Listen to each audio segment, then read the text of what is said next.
So I'm doing what I normally do at about this time of night, which is to just go and read some comments for my videos, maybe go back and look at some older videos and maybe try to get some inspiration. But there's been a pretty consistent comment with a video regarding that computer right there. So I want to kind of just talk about it. This, if you're not familiar, is an M1 Pro MacBook Pro. It is the first of the M series chips. I did a whole video talking about how good it was, how great of a value it was. In fact, I had a 16 gigabyte version and now I have a 32 gigabyte version, and I still think these are great values for the price. And my reason for that personally is because it uses the same CPU cores, the same CPU core number as well as the Mac Studio. That little guy over there that has an M1 Max chip in it. Because the M1 Max chip took the CPU of the M1 Pro but added a much more powerful GPU to it, and when I bought the Mac Studio, that thing was everything I needed for my work, and it is still everything I need for my work.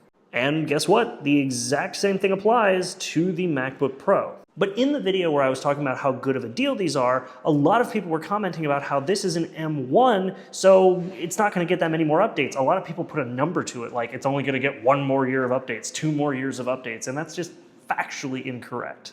Over the last 10 years, the shortest supported lifespan of any Apple computer in the lineup was the Intel version of this guy right here, which is the Mac Mini. The only Mac at this point that might get a shorter lifespan is the Intel Mac Pro, because that thing came out 6 years ago, and well, I don't know how much longer Apple's going to want to keep pushing updates to Intel Macs.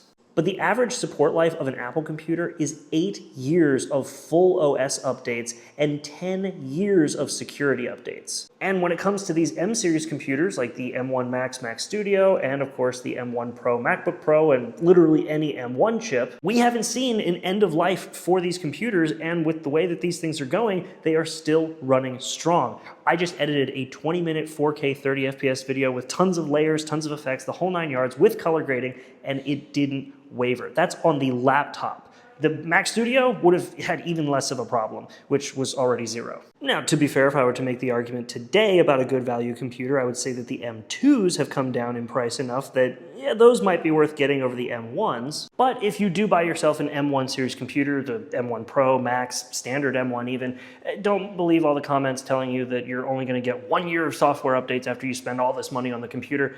That's just not true. These computers, on average, get 8 years of software updates. These computers are only 4 years old, which means, and they're barely 4 years old. So you're getting another 4 years of full OS updates and then 6 years of security updates. So no, these computers are still completely fine to buy, and I stand by what I said.